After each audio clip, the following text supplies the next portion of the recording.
Good morning friends. आज मैं आप लोगों के लिए फिर एक नया वीडियो लाया हूँ। आज पढ़ाने वाला हूँ मैं आपातकाल के समय मौलिक अधिकारों पर प्रभाव। क्या है टॉपिक हमारा?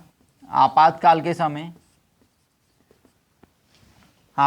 समय मौलिक अधिकारों पर प्रभाव, मूल अधिकारों पर क्या प्रभाव पड़ता है। ठीक है, ये महत्वपूर्ण टॉपिक है दोस्तों। इसका क्वेश्चन MPPSC मेंस में आया हुआ है। ठीक है, और UPSC में भी मेंस में इससे संबंधित क्वेश्चन पूछे गए हैं कि आपातकाल के समय मूल अधिकारों पर क्या प्रभाव पड़ता है। तो देखिए, आपातकाल जब भी लगता है तो उस समय अनुच्छेद 358 और अनुच्छेद 359 ये मूल अधिकारों पर प्रतिबंध लगाते हैं। अब देखिए, अनुच्छेद 358 क्या कहता है? अनुच्छेद 358 ये कहता है भैया कि संविधान में अनुच्छेद 19 के तहत वर्तमान में 6 प्रकार की स्वतंत्रताएं दी गई है आपको। जैसे ही राष्ट्रीय आपात लगता है तो अनुच्छेद 19 के तहत प्रदान की गई 6 स्वतंत्रताएं स्वतः प्रतिबंधित हो जाती। क्या हो जाती है? जैसे ही 3 राष्ट्रीय आपात लगा तो अनुच्छेद 358 क्या करता है? 19 के तहत प्रदान की गई जो 6 स्वतंत्रताएं या जो 6 मूल अधिकार हैं आपके, ठीक है, 19A में, वो स्वतः प्रतिबंधित हो जाते हैं। कौन से अनुच्छेद के तहत? अनुच्छेद 358 के तहत। अब भैया ये प्रतिबंधित तो हो जाते हैं, ठीक है, अब ये पूरे देश में प्रतिबंधित होते हैं। और कब तक प्रतिबंधित रहेंगे? जब तक आपातकाल लागू होगा। ऐसा नहीं कि बीच में समाप्त हो जाएंगे। ठीक है, अब देखिए अनुच्छेद 359 क्या कहता है भैया? दोनों अनुच्छेद में अंतर भी पूछा जाता है कि अनुच्छेद 358 और अनुच्छेद 359 में क्या अंतर है। तो देखना आप दोनों में अंतर क्या है और आगे समझना। अनुच्छेद 358 क्या कहता है भैया? अनुच्छेद 358 मूल अधिकारों पर प्रतिबंधित करता है। मूल अधिकारों को क्या करता है? प्रतिबंधित करता है। ठीक है, अब देखिए, जैसे ही राष्ट्रीय आपात लगा तो अनुच्छेद 359 सभी मूल अधिकारों को प्रतिबंधित नहीं करेगा। इसके लिए राष्ट्रपति आदेश जारी करेगा। राष्ट्रपति मूल अधिकारों को निलंबित कर देगा कि भैया मूल अधिकार स्थगित किए जाते हैं अभी आपातकाल के कारण। देखिए, दोनों में अंतर समझना। यहाँ पर क्या हुआ? जैसे ही राष्ट्रपति ने आपातकाल की घोषणा की तो 19 स्वतः निरस्त हो जाएगा पूरे देश में। ठीक है, और यहाँ पर क्या हुआ? 359 ये व्यवस्था करता है कि जब तक राष्ट्रपति आदेश जारी नहीं करता है मूल अधिकारों को निलंबित करने का, तब तक मूल अधिकार निलंबित नहीं होते हैं। पहला अंतर हो गया। इसके बाद देखिए दूसरा अंतर दोनों में क्या है?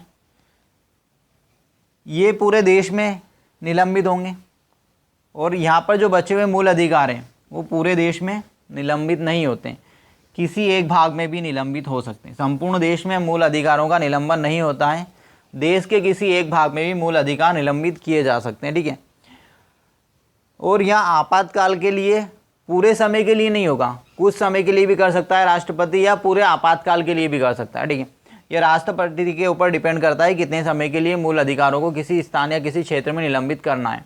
ये पूरे देश में लागू होगा और जब तक राष्ट्रपति शासन लागू होगा तब तक ये निलंबित रहेंगे 6 मूल अधिकार आपके, जो 19A में प्रदान किए गए हैं। ठीक है, 6 प्रकार की स्वतंत्रताएं दी गई है आपको। अब देखिए, इसके तहत क्या है? 359 के तहत जो मूल अधिकार है वो निलंबित होंगे जब राष्ट्रपति आदेश जारी करेगा मूल अधिकारों को निलंबित करने का। अगर राष्ट्रपति आदेश जारी नहीं कर रहा है तो मूल अधिकार आपातकाल में निलंबित नहीं होंगे।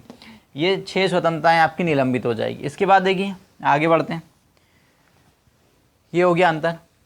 अगला जो अंतर है भैया, देखना यहाँ पर आपातकाल लागू किया गया है, ठीक है, परंतु विदेशी आक्रमण, क्या है?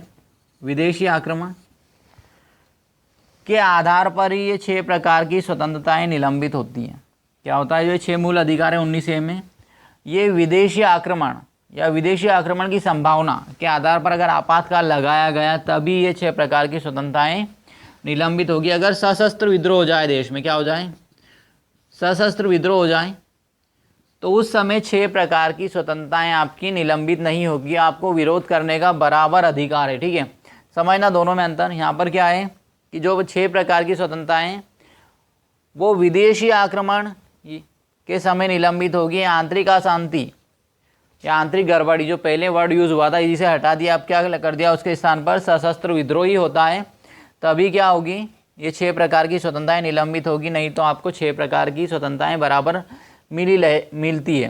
अगर सशस्त्र विद्रोह हो जाए, मतलब देश के आंतरिक कारणों के कारण देश में अगर आपातकाल लगाया गया है तो आपको 6 जो मूल अधिकार दिए गए हैं 19A में ये बराबर बने रहेंगे। ये कब निलंबित होंगे? विदेशी आक्रमण के कारण ही निलंबित होते हैं। अब देखिए यहाँ पे बात करते हैं। हाँ, और ये वाली व्यवस्था कब जोड़ी गई भैया? तो ये वाली व्यवस्था जोड़ी गई है 44वें संविधान संशोधन द्वारा। कब जोड़ा गया? 44वां संविधान संशोधन 1978 में हुआ, तब जोड़ा गया। इसके पहले ये विदेशी आक्रमण हो या सशस्त्र विद्रोह, 6 मूल अधिकार 19A के निलंबित हो ही जाते थे। अब 44वें संविधान संशोधन द्वारा ये व्यवस्था कर दी गई है कि ये अधिकार कब निलंबित होंगे? विदेशी आक्रमण के कारण या सशस्त्र विद्रोह के समय ये जो 6 मूल अधिकार है ये निलंबित नहीं होंगे। ये 44वें संविधान संशोधन के द्वारा व्यवस्था की गई है भारतीय संविधान। अब देखिए इसमें क्या करा हमने? तो इसमें ये करा भैया 44वां संविधान संशोधन जो हुआ 1978 में, इसमें ये व्यवस्था कर दी गई कि ये जो अधिकार निलंबित होंगे संपूर्ण देश में नहीं, किसी एक भाग में भी हो सकते हैं। तो ये किसी एक भाग वाला कब जोड़ा हमने? तो ये 1978 में जोड़ा। देखिए जो 359 अनुच्छेद है, इसके तहत जो मूल अधिकार निलंबित करने का राष्ट्रपति आदेश जारी करता था 1978 के पहले पूरे देश में ही वो अधिकार निलंबित हो जाते थे, परंतु अब क्या होगा? वो देश के किसी एक भाग में ही निलंबित होंगे। स्क्रीनशॉट ले लें इसका अगर चाहें आप तो, फिर आगे देखते हैं। ले लिया होगा दोस्तों।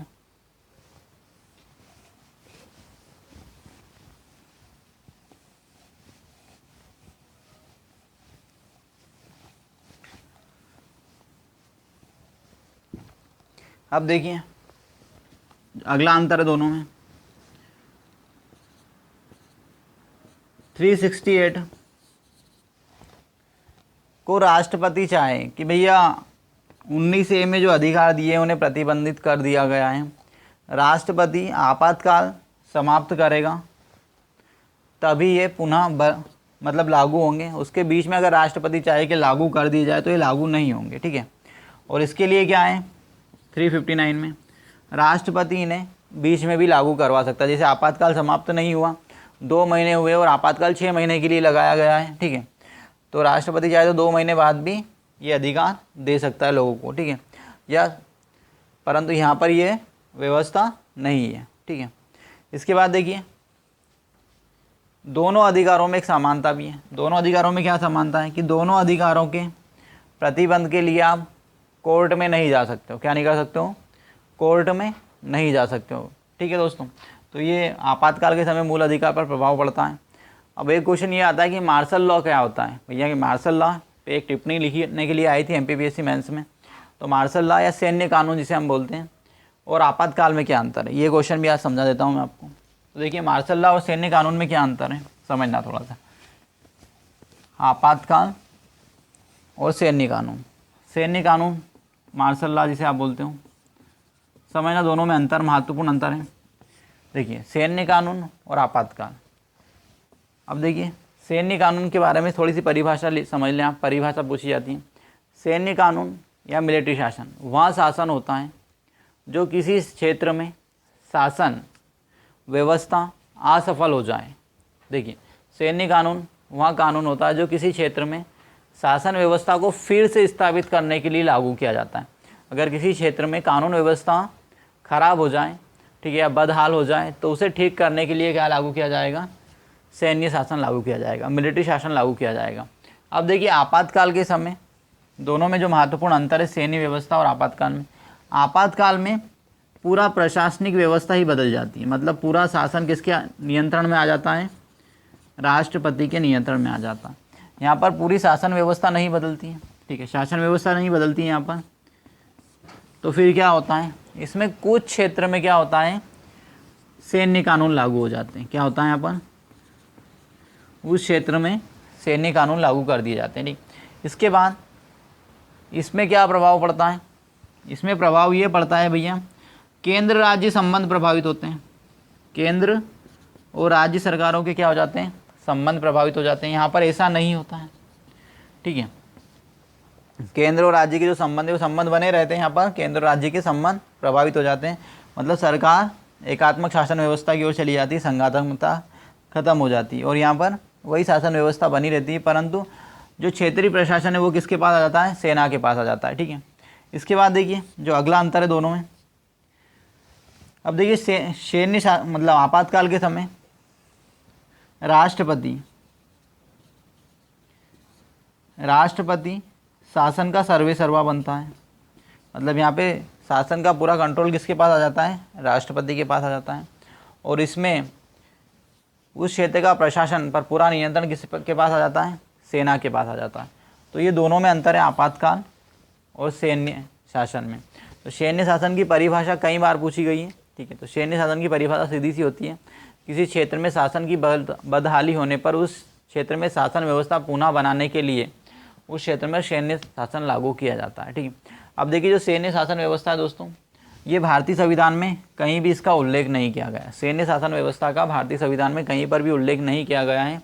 अनुच्छेद 34 में ये उपबंध है, क्या उपबंध है कि किसी क्षेत्र में शासन व्यवस्था स्थापित करने के लिए उस क्षेत्र में सैन्य शासन व्यवस्था या मिलिट्री शासन लागू किया जा सकता है। अब देखिए इसके बाद में कोई स्पेशल इसके बारे में अधिक विस्तार से कोई वर्णन नहीं है, ठीक है। तो ये हो गया आपका आपातकाल और सैन्य शासन में अंतर, ठीक है। और आपातकाल में मूल अधिकार पर क्या प्रभाव पड़ता है दोस्तों। ये दोनों टॉपिक कंप्लीट हो गए। अगर आपको ये वीडियो अच्छा लगा हो तो मेरे चैनल को लाइक करना ना भूलें, मेरे चैनल को सब्सक्राइब करना ना भूलें और वीडियो को शेयर करना ना भूलें। Thank you.